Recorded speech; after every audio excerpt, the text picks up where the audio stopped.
It's lovely of Dan and Justin to have invited us to this fabulous show.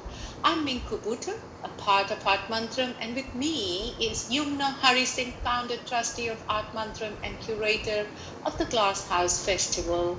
We are thrilled to be here and to talk to you about what we're doing with the Glasshouse and how you can be involved. I would like to quote my ever favorite Denzel Washington here, who said, at the end of the day, it's not about what you have or even what you've accomplished.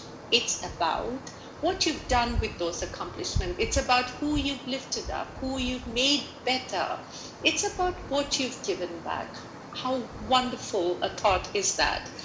I would like to extend a very warm welcome to all our amazing listeners today who are listening in right now about the in-depth work we are doing back here in India through our Art Mantram Trust, an amazing and powerful platform doing some soul-stirring work in the spirit of giving and service to artists and other NGOs at grassroots levels, especially in these times.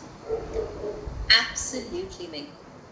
We've both spent several years working within Art Mantram Trust, volunteering our time to bring people together, to create art and celebrate art, while connecting empathetically with causes that need support. For us right now, with all our big plans for the outside festivals on hold, we're working together and bringing together poetry lovers from around the world in empathy with those badly impacted by the COVID virus. And because we can't go outside, we're doing it all online through our laptop screens. I completely remember our first conversation with our team.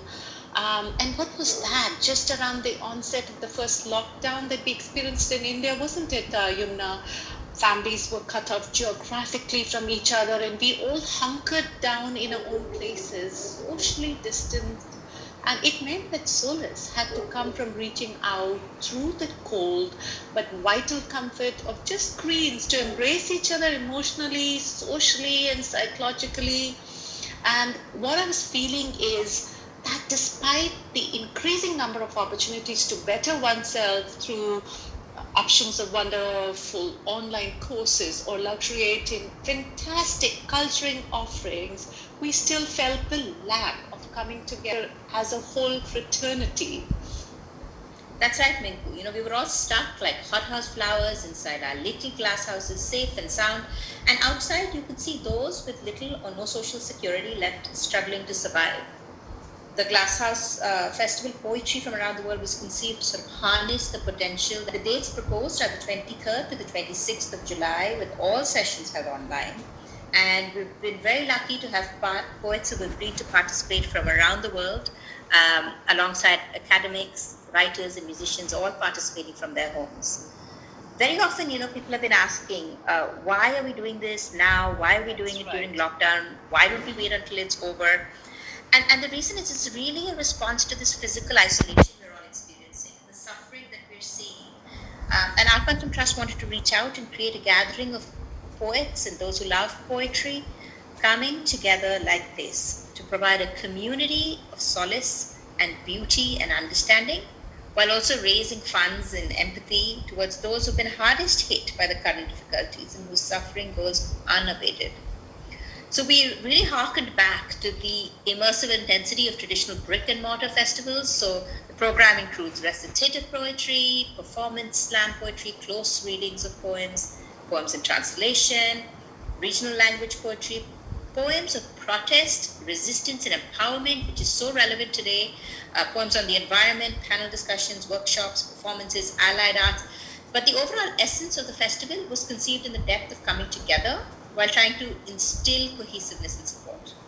Yumna, I was just listening to you very, very carefully, and the word Glasshouse Festival keeps ringing in my ears, and I've been fascinating from the time that we decided to name this festival Glasshouse Festival. So I think this is a great time to share with our listeners how the name came around, and you want to take that up, Yumna? Run with that? Minku, I love that question. Honestly, I think it started out somewhere and it's evolved through time based on what's been happening outside. There's several reasons. We've touched on the hothouse flowers metaphor. And now with the global protest movements, the talk of throwing stones while in glass houses seems particularly apt. People rising up against injustice. And we believe in breaking these comforts of glass houses where it could lead to a more just future. Let there be destruction, let there be uncomfortable conversations. Let us destroy artificial comforts. But on a more prosaic note, there's a famous glass house in Bangalore. It's set in one of India's most biodiverse gardens, which was originally laid by Hyder Ali, the father of Tipu Sultan, who through his alliance with Napoleon Bonaparte fought the British famously.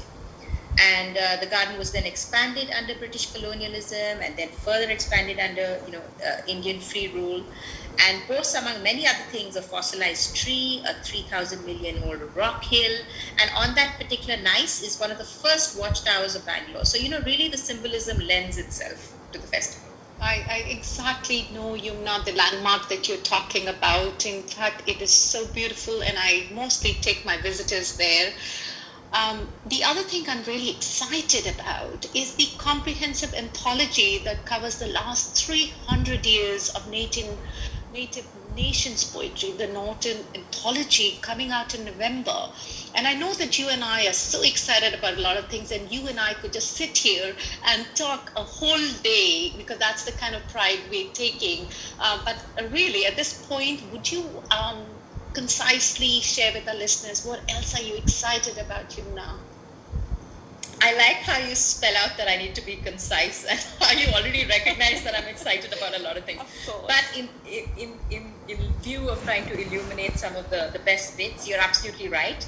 This Northern Anthology, when the light of the world was subdued, our songs came through, has come about under the guidance of the first Native Nations Poet Laureate, Joy Harjo, and covers the last 300 years of Native Nations poetry. And we are very lucky to have several poets participating from that volume.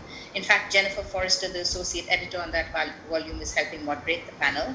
And it's a wonderful learning, because everybody looks at the Native Nations as one, but every tribe is so distinct that it's something that we could all stand to learn about. Super excited that Sonia Sanchez is going to be joining us. And as you know, she's one of the best known as the architects of the Black Art movement, which is one of the most prolific periods of African American cultural production in the United States.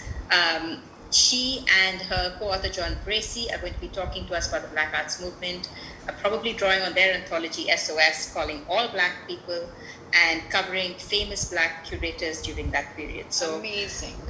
Minku, I could go on and on. Lots of regional diversity, lots of linguistic diversity, lots of identity representation at the festival. Super excited. We started out with 2 days, and now I feel 4 days is too short, but I'm eagerly looking forward, and it's only 22 days away. Yeah, and I'm waiting with a bated breath as well. I now take this opportunity to thank WRIU 90.3 FM for this heartful opportunity to share with our wonderful listeners the crux of this fascinating paradox of selfless giving and kindness we at Art Mantram are vested in. And it's not an exaggeration if I say that we all volunteers get so much in return in terms of opportunities to make regular acts of compassion. Without the generosity of our donors, we would never be able to support the COVID heroes and the distressed communities. In fact, every single time I've had a conversation with a donor for our various projects, I sense, Yumna, what a deeply seated, naturally compassionate spiritual place and an extremely noble attitude they sit with. I think we should all celebrate life for having family and friends able, safe and healthy in these hardest times is such a great gift. We need to celebrate that celebration that wells up from a state of gratitude, creating a beautiful circle of love amongst those we interact with, and it moves us from fear to faith and shifts us from tired to be inspired. Now, before we leave, if you all listeners would like to be an integral donor in any which way, please contact artmantram.org. Let me repeat that, artmantram.org, our website for more details. Minku, we should also share with those on air that we have some poetry coming up for them, starting with one of our co-curators, Rochelle Potka. She's reading In That Light, Under the Sun. So these are all going to be protest poems. We hope you enjoy them. Wonderful. Thank you for the last bit of information.